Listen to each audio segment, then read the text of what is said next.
নমস্কার বন্ধুরা, বুলবুলের রান্নাঘরে সবাইকে স্বাগত। বড়দের প্রণাম আর ছোটদের অনেক অনেক ভালোবাসা জানিয়ে শুরু করছি আজকের রেসিপি। আপনারা সবাই কেমন আছেন? আশা করি সবাই ভালো আছেন আর আমিও ভালো আছি। তো আজকের রেসিপিটা হচ্ছে একদম নতুন, খুব সুন্দর সুস্বাদু রেসিপি। তো চলুন শুরু করা যাক। আমি প্রথমেই সয়াবিনগুলো গরম জলে ভালোভাবে ভিজিয়ে নিয়েছি, তারপর বটিতে কেটে ভালো করে জলটা ঝরিয়ে রেখে নিয়েছি। এদিকে কড়াই বসিয়ে দিয়েছি, কড়াই গরম হয়ে গেছে, দিয়ে দিয়েছি একটু সাদা তেল। আপনারা চাইলে সরষের তেলেও করতে পারেন। তারপর একটা ডিম ভেঙে আমি ভালোভাবে নেড়ে চেড়ে লবণ দিয়ে ভেজে নেব। এই দেখুন বন্ধুরা,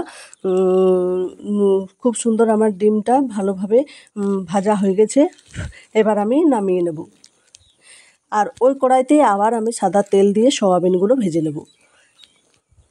একটু সাদা তেল দেব। তেলটা গরম হয়ে গেছে, এবার আমি দিয়ে দেবো কেটে রেখেছি পেঁয়াজ, সেই পেঁয়াজ কটাগুলো। এবারে পেঁয়াজ কাটাগুলো ভালোভাবে লাল লাল করে ভেজে নেব। আর বন্ধুরা, আমার ক্যামেরাটা কাঁপছে, কারণ এক হাতে আমার ক্যামেরাটা ধরতে হয় আর এক হাতে করতে হয়। তারপর আমি সয়াবিনগুলো দিয়ে দেব।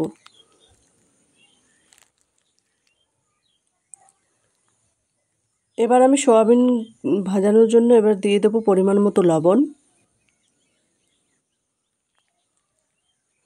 আর দেব হলুদ গুঁড়ো।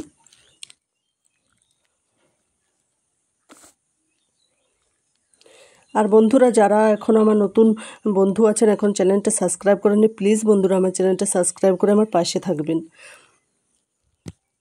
এবার আমি ভালোভাবে সবগুলো মিশিয়ে নিয়ে ভেজে নিলাম। এই দেখুন বন্ধুরা, ভাজা হয়ে গেছে, আমি নামিয়ে নিয়েছি। এবার ওই কড়াইতে আবার দিয়ে দেবো রিফাইন তেল।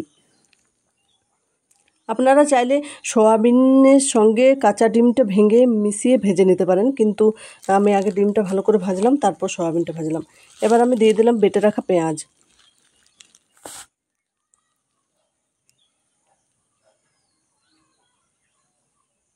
বেটে রাখা পেঁয়াজটা ভালোভাবে ভাজা হয়ে গেলে আমি দিয়ে দেবো আদা আর রসুন বাটা।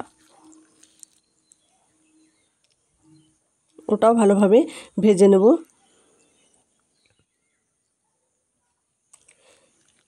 এবার আমি দিয়ে দেবো সয়াবিন আর ডিমের ভাজাটা।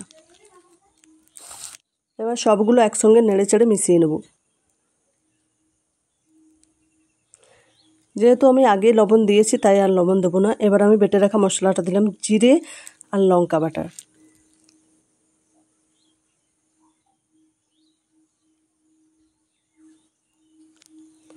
এবার আমি একটু দেবো হলুদ গুঁড়ো। এবার এটা ভালোভাবে কষিয়ে নেব। একটু কিছুক্ষণ ধরে কষাতে হবে, তাহলে মশলার গন্ধটা যাবে। এবার আমি দিয়ে দেবো জল। সরি বন্ধুরা, আমি লঙ্কা দিইনি।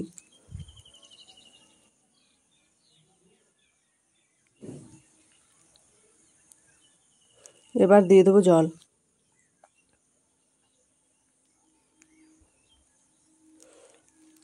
এবার আমি ফোটানো অনেকক্ষণ হলো, এবার দিয়ে দেবো কাঁচা লঙ্কা বাটা। আপনারা চাইলে শুকনো গুঁড়ো লঙ্কাও দিতে পারেন, তাহলে কালারটা আরও বেশি ভালো আসবে। তেজপাতাও ব্যবহার করতে পারেন। এই দেখুন বন্ধুরা, আমার রান্না একদম রেডি। দেখুন, যেমন দেখতে সুন্দর দেখাচ্ছে, খেতেও কিন্তু দুর্দান্ত। তো বন্ধুরা, আমার এই রেসিপিটা আপনাদের কেমন লেগেছে অবশ্যই কমেন্টে জানাবেন। যদি ভালো লাগে তাহলে লাইক, শেয়ার, সাবস্ক্রাইব করে দেবেন। আর আমার পাশে থাকবেন পরের ভিডিও পেতে। আর সবাই সুস্থ থাকবেন, ভালো থাকবেন। ধন্যবাদ।